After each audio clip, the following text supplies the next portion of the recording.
নমস্কার, আমি শুভদীপ পাজা। আমি লার্ন টু মোডের ভৌতবিজ্ঞান শিক্ষক। আজকে আমি তোমাদের ক্লাস 8-এর একটা টপিক নিয়ে এসেছি, সেটা হচ্ছে লাইট, অর্থাৎ আলো। তো আলো সম্বন্ধে আমাদেরকে বেশ কিছু জিনিস আমাদেরকে জানতে হবে, কারণ আমরা আলো সম্বন্ধে সবাই জানি যে আলো কি করে। আলো আমাদেরকে কোনো কিছুকে দেখতে সাহায্য করে, ঠিক আছে? তো সেই আলো আমাদেরকে কিভাবে দেখতে সাহায্য করে, আলোর মাধ্যমে আমি কি কি কাজ করতে পারি, সেই জিনিসগুলো আমাকে জানতে হবে। তোমাদের লাইটের যে ফার্স্ট যে টপিকটা আছে সেটা হচ্ছে প্রতিবিম্ব। তো প্রতিবিম্ব জানতে গেলে আগে লাইটের কিছু প্রপার্টিজ জানতে হবে, অর্থাৎ ধর্ম জানতে হবে। যেমন প্রথম কথা হচ্ছে লাইট কোন পথে চলে, সরল পথে চলে না আঁকাবাঁকা পথে চলে না বৃত্তাকার পথে চলে, এটা আমাকে আগে জানতে হবে, ঠিক আছে? তো দেখো, লাইটের প্রথম ধর্ম হচ্ছে যে আলো সবসময় কি হয়, সরল রেখায় চলে, ঠিক আছে? না তো আলো কোনো বাঁকা পথে যায়, না কোনো বৃত্তাকার পথে যায়।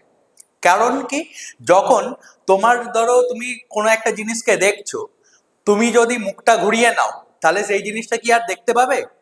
দেখতে পাবে না। তার কারণ কি? কারণ আলো সোজা পথে আসছিল, আলো তো ঘুরে তোমার পেছন দিক দিয়ে তোমার চোখেতে পৌঁছাচ্ছে না, সেই জন্যই তুমি আর সেই জিনিসটাকে দেখতে পাবে না। তো এটা হচ্ছে প্রথম ধর্ম, যে আলো সরল রেখায় চলে।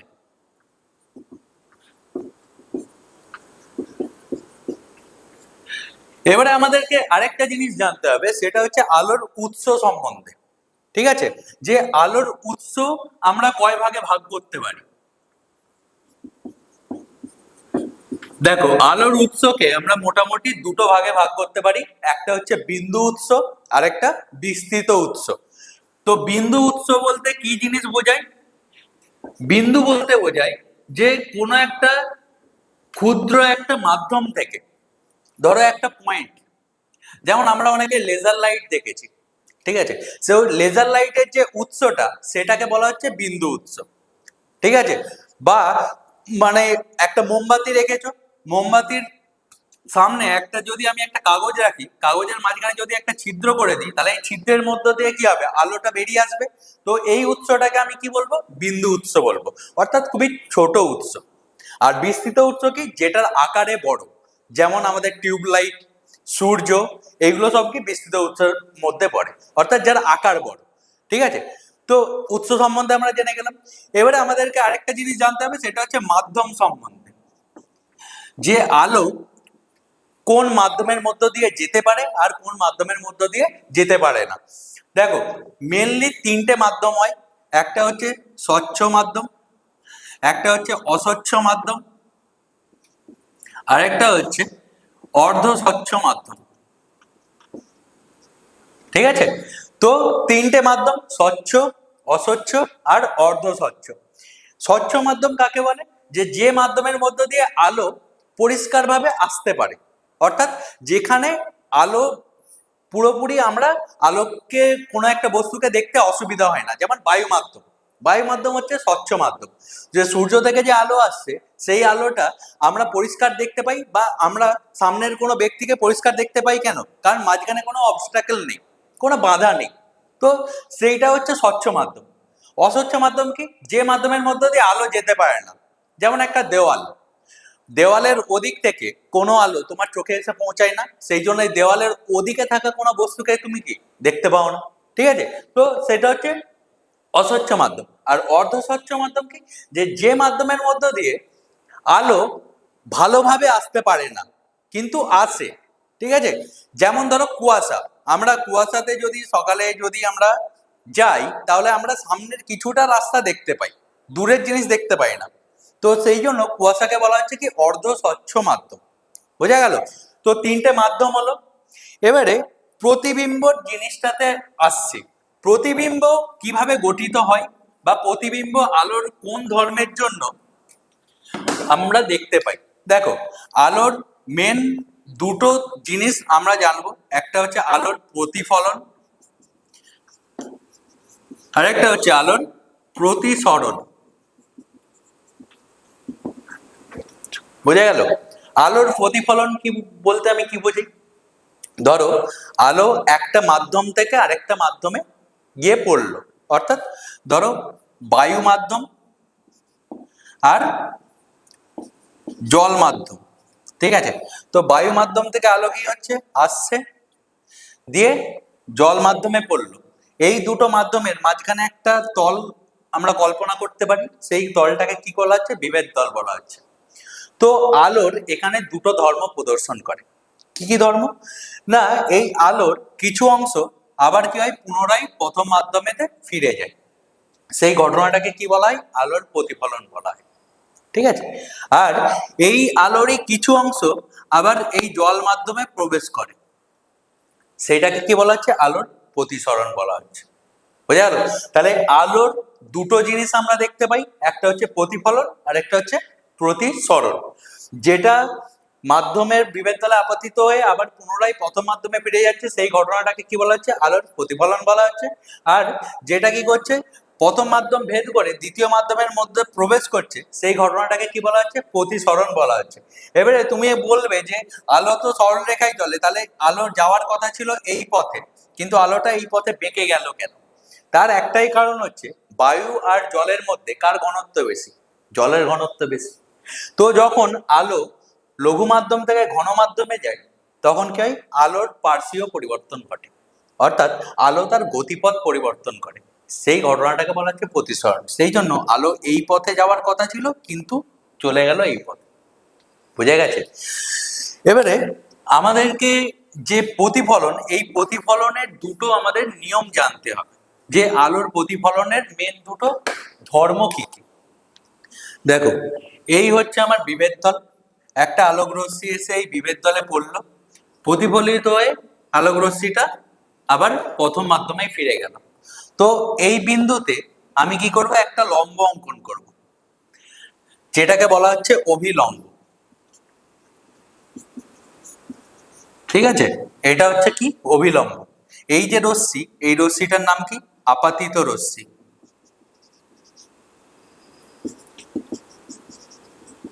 আর এই যে রশ্মিটা প্রতিফলিত হয়ে যাচ্ছে, এটার নাম কি, প্রতিফলিত রশ্মি। হলো? এবারে আপাতিত রশ্মি কি হচ্ছে, এই মাধ্যমের উপর আপাতিত হয়েছে, দেখো একটা অ্যাঙ্গেলে আপাতিত হয়েছে, যে কোণটা উৎপন্ন করেছে সেটাকে বলা হচ্ছে আপাতন কোণ। এটাকে আই দিয়ে ডিনোট করা হয়, এটার নাম কি, আপাতন কোণ। আর প্রতিফলিত রশ্মিটাও এই অবিলম্বের সাথে একটা কোণ উৎপন্ন করেছে, তো এই কোণটাকে কি বলা হচ্ছে, প্রতিফলন কোণ, যেটাকে আমি আর দিয়ে ডিনোট করছি, এটার নাম প্রতিফলন কোণ। ঠিক আছে, তাহলে বুঝা গেছে? তাহলে এইটা হচ্ছে আপাতিত রশ্মি, এটা হচ্ছে প্রতিফলিত রশ্মি, এটা হচ্ছে আমার অভিলম্ব, এই কোণটা হচ্ছে আপাতন কোণ, এই কোণটা হচ্ছে প্রতিফলন কোণ। এবারে লাইটের যে প্রতিফলনের যে দুটো ধর্ম, সেই ধর্ম প্রথমটা কি বলছে, আপাতিত রশ্মি, প্রতিফলিত রশ্মি আর অভিলম্ব একই সমতলে থাকবে। এই যে দেখো, আমি বোর্ডের উপরে যে এঁকেছি তিনটে রশ্মিকে, এই বোর্ডটা কি একটা সমতল, তাহলে এই আপাতিত রশ্মি, প্রতিফলিত রশ্মি আর অভিলম্ব কি আছে, একটা সমতলেই আছে। ঠিক আছে, দ্বিতীয় কি বলছে, যে এই যে আপাতন কোণ আর প্রতিফলন কোণ, এই দুটোর মান কি হবে, সমান হবে, অর্থাৎ আই সমান কি হবে, আর হবে, অ্যাঙ্গেল আই সমান অ্যাঙ্গেল আর হবে। ঠিক আছে, এই হচ্ছে আলোর প্রতিফলনের দুটো সূত্র। ঠিক আছে, যেটা তোমরা ক্লাস 7-এ পড়েছো অলরেডি। ঠিক আছে, আরেকবার বললাম, কারণ প্রতিবিম্ব বুঝতে গেলে আলোর প্রতিফলন জানতে হবে, প্রতিসরণ জানতে হবে, না হলে প্রতিবিম্ব বোঝা যাবে না। বোঝা গেছে? তো এখান থেকে আমি প্রতিফলন থেকে তোমাদেরকে একটা কোশ্চেন দিচ্ছি, যেটা হচ্ছে যে ধরো একটা আলোক রশ্মি একটা তলের সাথে 30 ডিগ্রি কোণে আপতিত হলো, মানে এই যে এই কোণটা, এই কোণটার মান আমি বলছি 30 ডিগ্রি, তাহলে আপাতন কোণ আর প্রতিফলন কোণের মান কত হবে? দেখো, আমি কি বললাম, যে এই রশ্মিটা এই তলের সাথে কত ডিগ্রি কোণ উৎপন্ন করেছে, 30 ডিগ্রি। তো এইটা কি টানা আছে, অভিলম্ব, মানে কি লম্ব, তাহলে এই পুরো যে কোণটা, এই পুরো কোণটার মান কত, 90 ডিগ্রি। তাহলে এটা যদি আমার 30 ডিগ্রি হয়, তাহলে এই কোণটার মান কত হবে, 90 - 30, তাহলে কত হবে, এই কোণটার মান 60 ডিগ্রি হবে। তাহলে যদি আপাতন কোণের মান 60 ডিগ্রি হয় তাহলে প্রতিফলন কোণের মানও কত হবে? 60 ডিগ্রি হবে। ঠিক আছে, এই হচ্ছে আমার আলোর প্রতিফলনের সূত্র। বোঝা গেছে? তো এরপরে আসছি যে আলোর প্রতিসরণ। প্রতিসরণ জিনিসটা কি? প্রতিসরণ বলছে যখন একটা আলোক রশ্মি একটা মাধ্যম থেকে আরেকটা মাধ্যমের মধ্যে প্রবেশ করে। দেখো এইটা কি রশ্মি? আপাতিত রশ্মি। হলো, এই আপাতিত রশ্মি যে বিন্দুতে আপাতিত হয়েছে সেটাকে কি বলা হচ্ছে? আপাতন বিন্দু। ঠিক আছে, এই আপাতন বিন্দুতে আমি কি টেনেছিলাম? একটা লম্ব টেনেছিলাম, যেটাকে কি বলা হচ্ছিল? অভিলম্ব। হলো, এবারে প্রতিফলনের ক্ষেত্রে কি দেখছিলাম? যে একটা মাধ্যম থেকে যখন আরেকটা মাধ্যমে যাচ্ছে তখন কি হচ্ছে? রশ্মিটা প্রতিফলিত হয়ে ফিরে যাচ্ছে। আমি বলেছিলাম যে আলোর দুটো জিনিস ঘটে, একটা হচ্ছে আলোর প্রতিফলন আর একটা প্রতিসরণ। তো প্রতিফলনটা জানি, প্রতিফলিত রশ্মি এইটা ফিরে যাবে। এবারে এই রশ্মির কিছুটা অংশ কি হবে? দ্বিতীয় মাধ্যমে প্রবেশ করবে। দেখো এইটা হচ্ছে আপাতিত রশ্মি, তো কি হচ্ছে? এর যাওয়ার কথা কোন পথে? এই সরলরৈখিক পথে এর যাওয়ার কথা, কারণ আলো কি পথে চলে? সরল রেখায় চলে। ঠিক আছে, তো এই রশ্মিটা কোন পথে যাওয়ার কথা? এই পথে। কিন্তু এটা যদি বায়ু মাধ্যম হয় আর এটা যদি জল মাধ্যম হয় তাহলে কি বায়ুর থেকে জলের ঘনত্ব বেশি, তখন কি হচ্ছে? এই যে আপাতিত রশ্মিটা সেটা প্রতিসরণের পর কি হবে? তার দিক পরিবর্তন করবে, করে কি হবে? অভিলম্বের দিকে সরে চলে আসবে। এই যে রশ্মিটা গেল এটার নাম হচ্ছে প্রতিসৃত রশ্মি। ঠিক আছে, তাহলে আপাতিত রশ্মি, প্রতিফলিত রশ্মি, আর এটা কি? প্রতিসৃত রশ্মি। এবারে এইটা হচ্ছে কি মাধ্যম? লঘু মাধ্যম। আর এটা কি? ঘন মাধ্যম। যদি আমার উল্টো কেস হতো, অর্থাৎ এটা যদি ঘন হতো আর এটা যদি লঘু হতো, তাহলে আমার কি হতো? তাহলে দেখো এই যে রশ্মিটা এটা কি হতো? অভিলম্ব থেকে দূরের দিকে সরে যেত। বোঝাতে পারলাম? যে লঘু থেকে যখন ঘনতে যাবে তখন কি হবে? প্রতিসৃত রশ্মি কি হবে? অবিলম্বের দিকে সরে আসবে। আর যখন উল্টোটা হবে, মানে এইটা ঘন মাধ্যম হবে এটা লঘু মাধ্যম হবে, তখন কি হবে? প্রতিসৃত রশ্মি অবিলম্ব থেকে দূরে সরে যাবে। তো এই ঘটনাটাকে কি বলা হচ্ছে? প্রতিসরণ বলা হচ্ছে। বোঝা গেছে?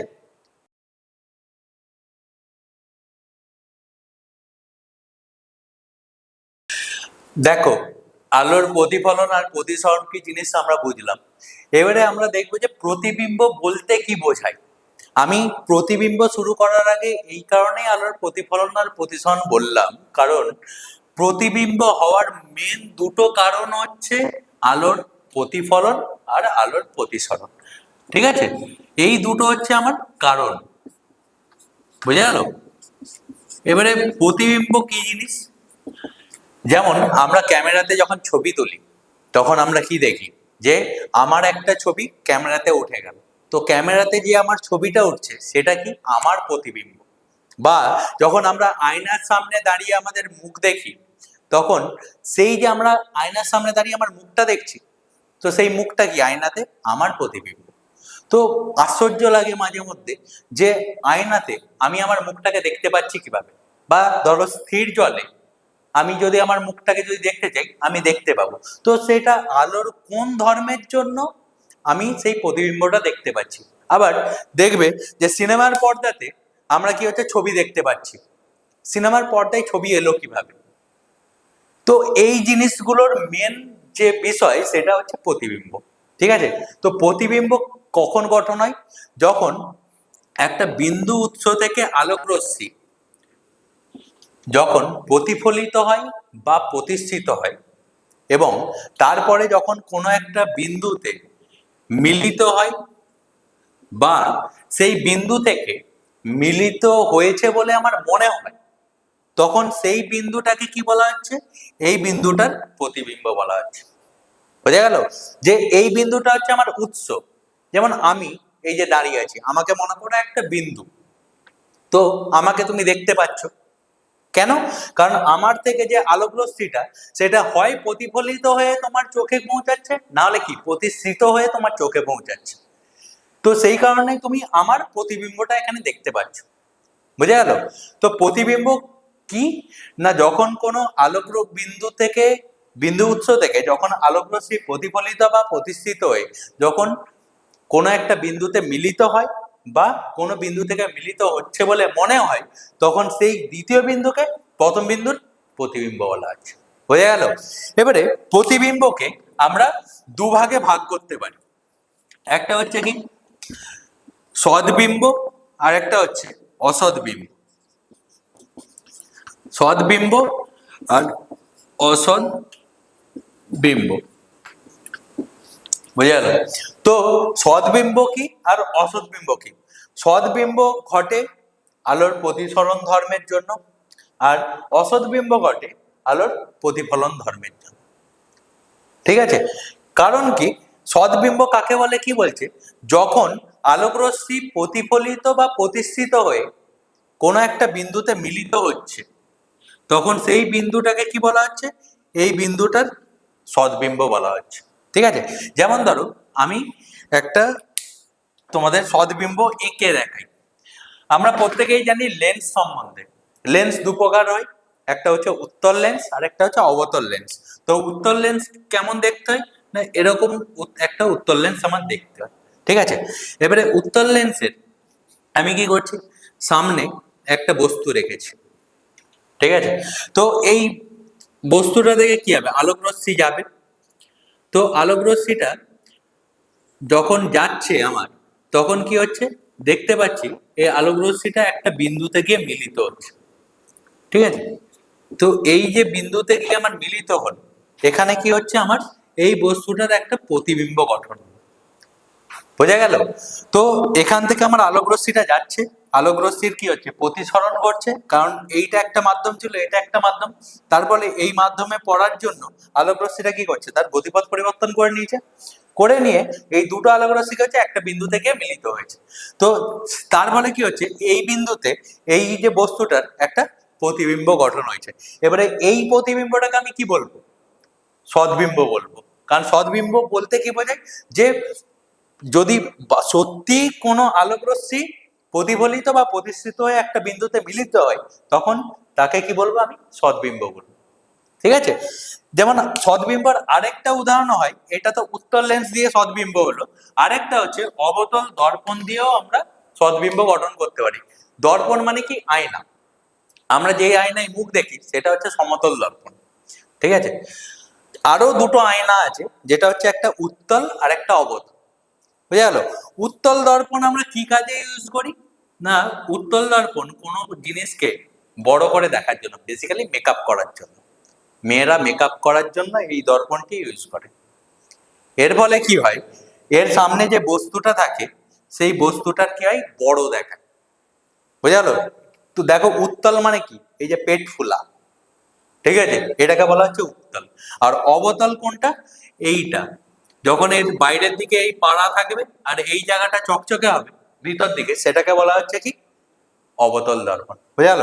তো উত্তল দর্পণের সামনে যদি কোনো একটা বস্তুকে রাখি, দর্পণ কি করবে, আলোর প্রতিফলন করবে। তার ফলে এখান থেকে যে আলোক রশ্মি যাবে, সে আলোক রশ্মি কি হবে, প্রতিফলিত হবে। প্রতিফলিত হয়ে কি হবে, একটা বিন্দুতে মিলিত হবে। তো দেখো এই আলো গেল, এই প্রতিফলিত হয়ে ফিরে এলো, গেল, প্রতিফলিত হয়ে ফিরে এলো। তার ফলে কি হচ্ছে, এই বিন্দুতে এসে মিলিত হচ্ছে। তার ফলে কি হচ্ছে, এই বস্তুটার একটা প্রতিবিম্ব গঠন হচ্ছে। তো এখানেও কি হচ্ছে, আলোর প্রতিফলনের ফলে একটা প্রতিবিম্ব গঠন হচ্ছে। তো এই প্রতিবিম্বটাকে কি বলবো, আমি সদ্বিম্ব বলবো। অর্থাৎ সদ্বিম্ব মানে যেখানে আলো প্রকৃতভাবেই মিট হয়। ঠিক আছে? সেটা প্রতিফলিত হয়ে হতে পারে অথবা প্রতিসৃত হয়ে হতে পারে। বোঝা গেছে? তো তাহলে আমরা সদ্বিম্ব কার কার মাধ্যমে দেখতে পারি? প্রথম কথা হচ্ছে যেমন উত্তল লেন্স, সদ্বিম্ব উত্তল লেন্স, আর কি অবতল দর্পণ। বুঝে গেল? তো এই দুটোর মাধ্যমে আমরা যে প্রতিবিম্ব দেখতে পাই সেটাকে কি বলা হচ্ছে, সদ্বিম্ব বলা হচ্ছে। এবারে সদ্বিম্বর একটা বিশেষ প্রপার্টি আছে, সেই প্রপার্টিটা কি না, সদ্বিম্বকে আমরা কি করতে পারি, পর্দায় ফেলতে পারি। ঠিক আছে? সদ্বিম্বকে কি করতে পারি, একটা পর্দাতে আমি সদ্বিম্বটা ফেলতে পারি। ঠিক আছে? যেমন আমরা যে সিনেমা দেখি, তো সিনেমা হলে কি থাকে, একটা সাদা রঙের পর্দা থাকে। প্রজেক্টর দিয়ে আমার কি করা হয়, সেই পর্দার উপরে লাইট ফেলা হয়, অর্থাৎ যে সিনেমার যে রিলটা চলে তার একটা কি করা হয়, প্রতিবিম্ব আমার তার উপরে ফেলা হয়, সেই প্রতিবিম্বটা কি সৎবিম্ব। বোঝা গেল? এবার সিনেমার পর্দা থেকে একটা জিনিস মাথায় এসছে যে সিনেমার পর্দার একটা বিশেষ বৈশিষ্ট্য আছে। কিরকম বৈশিষ্ট্য? না, সিনেমার পর্দা সাদা ছাড়া অন্য কোনো কালারের করা হয় না। কেন? সেকেন্ড বৈশিষ্ট্য হচ্ছে যে সিনেমার পর্দা মসৃণ হয় না। কেন? কেন খসখসে হয়? এই দুটো জিনিস আমাদেরকে জানতে হবে, কারণ আমরা এইটা 7-এ পড়েছি, আবার ভুলে গেছি। তো চলো আমি তোমাদেরকে মনে করে দিচ্ছি। প্রথম কোশ্চেন হচ্ছে সাদা হয় কেন, আর দ্বিতীয় কোশ্চেন হচ্ছে অমসৃণ হয় কেন।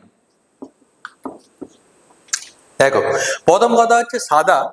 সাদা করার মেন প্রধান কারণ হচ্ছে যে আমরা জানি যে সাদা কোনো বস্তু সে কি করে, আলোকে সম্পূর্ণভাবে প্রতিফলিত করে, মানে আলোর কোনো অংশ তারা শোষণ করে না বা প্রতিষ্ঠিত করে না। বোঝা গেল? তো সেই জন্য কি করা হচ্ছে, যে সিনেমার পর্দাকে সাদা করা হচ্ছে। যদি সাদা ছাড়া অন্য কোনো কালার করা হতো তাহলে কি হতো, ওই যে আলোক রশ্মিটা, সেই আলোক রশ্মিটার কিছু অংশ শোষিত হয়ে যেত, যার ফলে আমার সিনেমার কোনো কোনো জায়গায় আবছা বা অস্পষ্ট আমার মনে হতে পারতো। সেই কারণের জন্য কি করা হয়, সাদা করা হয়। এবার দ্বিতীয় কারণ আমার অমসৃণ করা হয় কেন। দেখো, এই যে প্রতিফলন পড়েছো, প্রতিফলনের দু ধরনের ভাগ আছে। একটা হচ্ছে নিয়মিত, আরেকটা হচ্ছে বিক্ষিপ্ত। এবার নিয়মিত প্রতিফলন মানে কি, যে যখন কোনো আলোক রশ্মি যখন এসে পড়ে কোনো মসৃণ মাধ্যমে সমান্তরাল ভাবে যদি আসে, তারা কি হয়, সমান্তরাল ভাবেই প্রতিফলিত হয়ে যায়। এইগুলো হচ্ছে সমান্তরাল ভাবে আগত আপতিত রশ্মি, আর এইগুলো হচ্ছে কি সমান্তরাল ভাবে প্রতিফলিত রশ্মি। ঠিক আছে?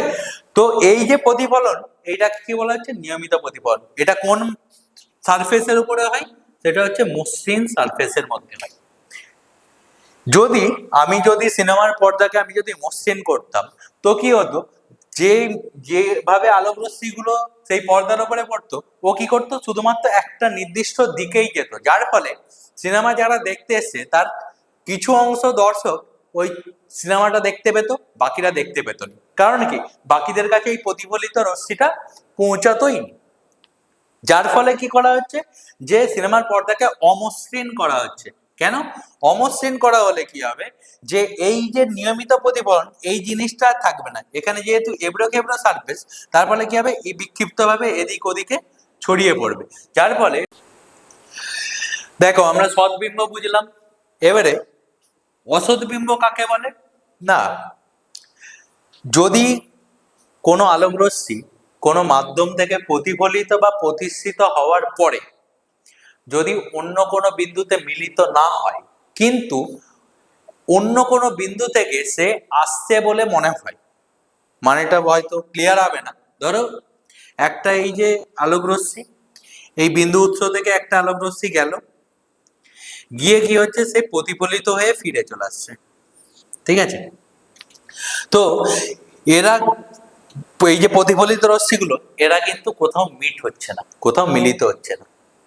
কিন্তু যখন এদেরকে আমি পেছন দিকে যখন বাড়ানো হচ্ছে প্রতিফলিত রশ্মিগুলোকে, তখন কি হচ্ছে, একটা যে কোনো বিন্দুতে গিয়ে কি হচ্ছে, এরা মিলিত হচ্ছে। তখন কি মনে হচ্ছে, যে এই বিন্দু থেকে হয়তো এই আলোক রশ্মিগুলো আমার আসছে। আমার একটু ছবিটা আঁকা একটু ডিস্টার্ব হয়েছে, কিন্তু তোমাদেরকে যখন আমি সমতল দর্পণ পড়াবো, যে সমতল দর্পণে কিভাবে আমার অসৎবিম্ব গঠন হয়, তখন তোমরা পরিষ্কার বুঝতে পারবে।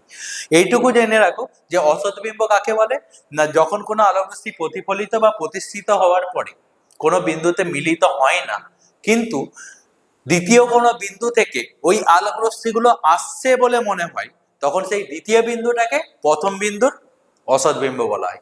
এবার অসৎবিম্ব কাদের কোথায় কোথায় গঠন হয়, না সমতল দর্পণ, অবতল লেন্স, আর উত্তল লেন্সেও হয়। ঠিক আছে? সমতল দর্পণেও যে প্রতিবিম্ব গঠন হয়, অর্থাৎ আমরা যে আমাদের যে আয়নাতে যে আমরা ছবি দেখতে পাই, সেই ছবিটা কি অসৎবিম্ব। কারণ অসৎবিম্বর একটা বিশেষ প্রপার্টি হচ্ছে যে এই যে অসৎবিম্বকে আমি পর্দায় ফেলতে পারবো না।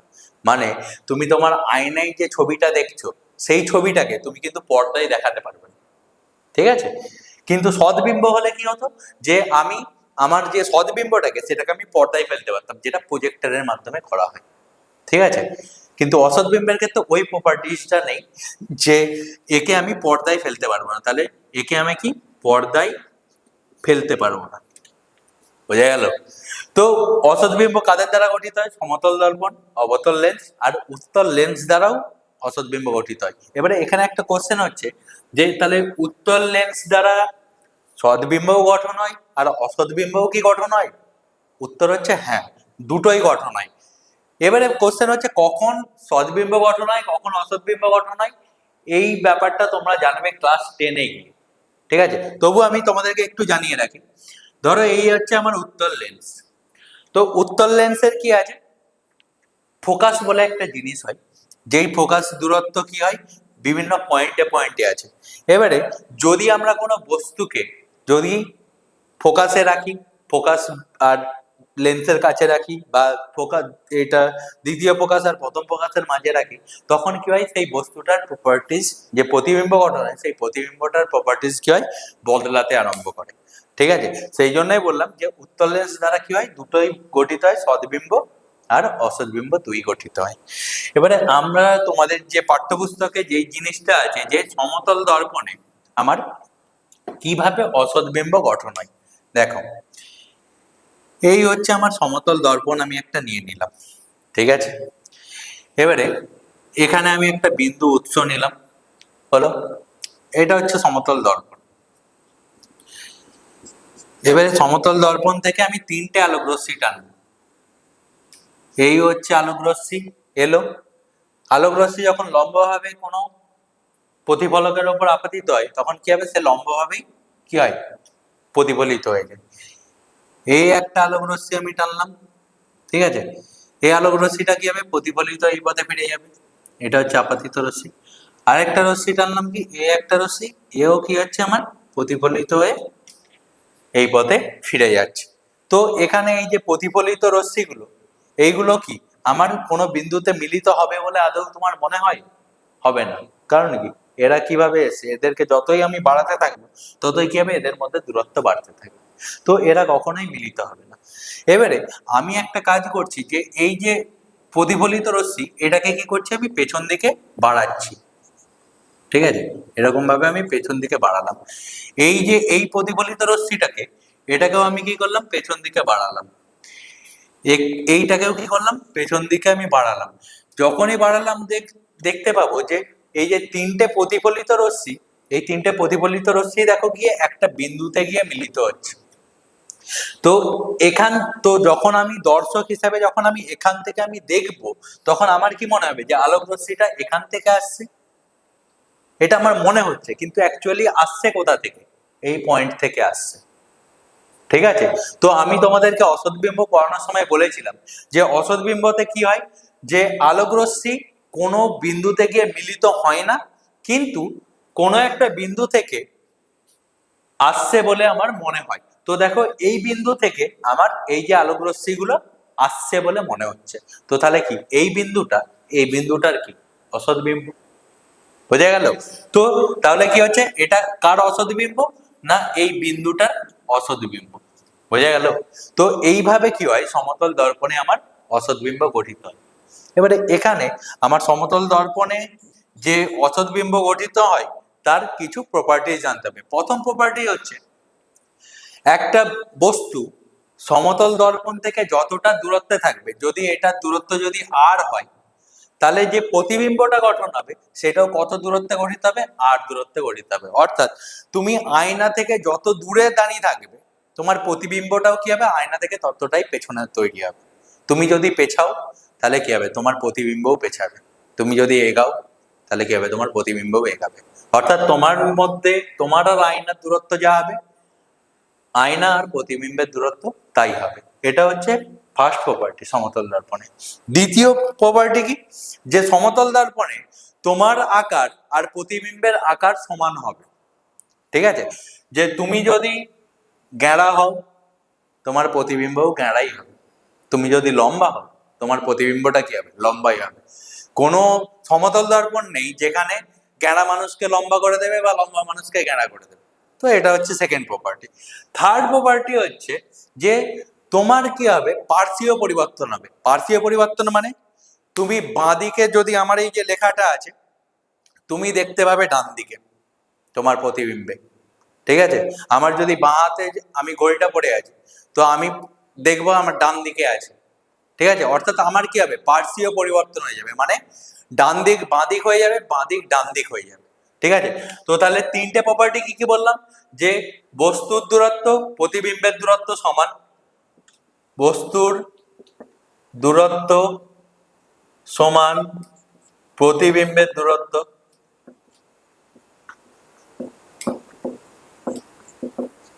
সেকেন্ড প্রপার্টি কি বললাম? যে বস্তুর আকার সমান কি? প্রতিবিম্বের আকার। বোঝা গেল? থার্ড প্রপার্টিজ আমি কি বললাম? যে পার্শ্বীয় পরিবর্তন হয়।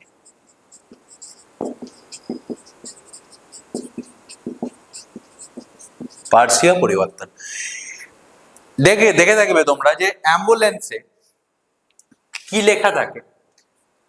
এ M B U L E N C E, এরকম লেখা থাকে। আমি ঠিক লিখেছি? ঠিক লিখিনি। তার মানে কি আমি কি লিখেছি? সব উল্টো লিখেছি। কেন উল্টো লিখেছি? কারণ অ্যাম্বুলেন্স, এই গাড়িটা যে অ্যাম্বুলেন্স সেটা বোঝানোর জন্য অ্যাম্বুলেন্সে অ্যাম্বুলেন্স কথাটা লেখা থাকে না। কেন লেখা থাকে?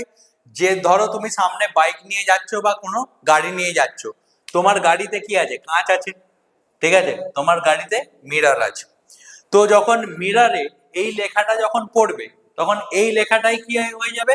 আমার পার্শ্বীয় পরিবর্তন ঘটবে। অর্থাৎ দেখো, এর পার্শ্বীয় পরিবর্তন করলে বাঁ দিকে ডান দিকে যেভাবেই লিখো একে এই লাগে, এম কে পার্শ্বীয় পরিবর্তন করো এম কে এমই লাগবে। এটাকে যদি আমি উল্টাই তাহলে এম কে এমই লাগবে। এবারে এই যে আমি বিটা লিখেছি উল্টিয়ে লিখেছি, এইটা যখন আয়নাতে পড়বে তখন কি হয়ে যাবে? বিটার পার্শ্বীয় পরিবর্তন ঘটবে, অর্থাৎ এটার পার্শ্বীয় পরিবর্তন কি হবে? বি হবে। ইউটা কি হয়ে যাবে? ইউ ইউই হয়ে যাবে। এলটাকে দেখো উল্টিয়ে লিখেছি, তো এলটা কি হয়ে যাবে? সরি, এলটা এখানে উল্টানো নেই, এলটা এরকম লেখা থাকবে, তাহলে এলটা কি হয়ে যাবে? এল এরকম হয়ে যাবে। ই উল্টানো লেখা আছে, তাহলে এটা কি হয়ে যাবে? সোজা হয়ে যাবে। এন, এনটা যেমন আছে তেমনই হয়ে যাবে। সি, সিটাও কি হয়ে যাবে? উল্টে যাবে। আর ই, এটাও কি হয়ে যাবে? উল্টে যাবে।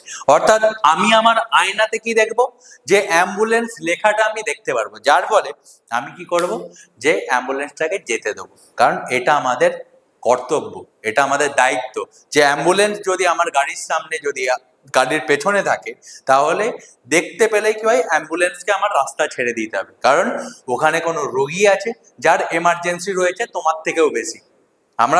আমরা শুনেছি যে অনেক রুগীকে বলা হয় যে আরেকটু যদি আগে নিয়ে আসতে পারতেন তাহলে হয়তো রুগীটার প্রাণ বেঁচে যেত, ঠিক আছে? তো সেই জন্য যখনই কোনো অ্যাম্বুলেন্সকে দেখতে পাবে, যদি তুমি তার আগে থাকো তাহলে কি করবে? সেই অ্যাম্বুলেন্সটার পথটা ছেড়ে দেবে। বোঝা গেল? সেই কারণের জন্য অ্যাম্বুলেন্সে এই কথাটি উল্টোভাবে লেখা থাকে, যাতে তুমি তোমার আয়নাতে সোজা কথাটি দেখতে পাও। বোঝা গেছে? তাহলে এইটা কি হয়ে গেল? আমার পার্শ্বীয় পরিবর্তন। বোঝা গেছে? তাহলে ক্লাস এত দূর অবধি আমি তোমাদেরকে আলোর প্রপার্টির সম্বন্ধে বললাম, তোমার প্রতিবিম্ব সম্বন্ধে বললাম, প্রতিবিম্ব কিভাবে গঠন হয়, সদ্বিম্ব কিভাবে গঠিত হয়, অসৎবিম্ব কিভাবে গঠিত হয় সেটা বললাম।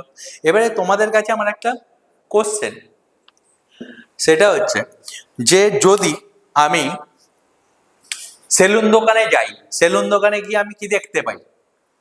আয়না রাখা থাকে। তুমি একটা আয়না সামনে বসো, তোমার পেছনে একটা আয়না লাগানো থাকে, ঠিক আছে? তো এই যে দুটো এরকম সমান্তরাল ভাবে আয়না আর এখানে মাঝখানে তুমি বসে আছো, ঠিক আছে? তো তুমি তোমার কতগুলো প্রতিবিম্ব দেখতে পাবে আয়নাতে? তোমার কতগুলো ছবি দেখতে পাবে সেটা কমেন্টে অবশ্যই জানিও, ঠিক আছে? দেখা হবে নেক্সট ক্লাসে। ওকে, থ্যাংক ইউ।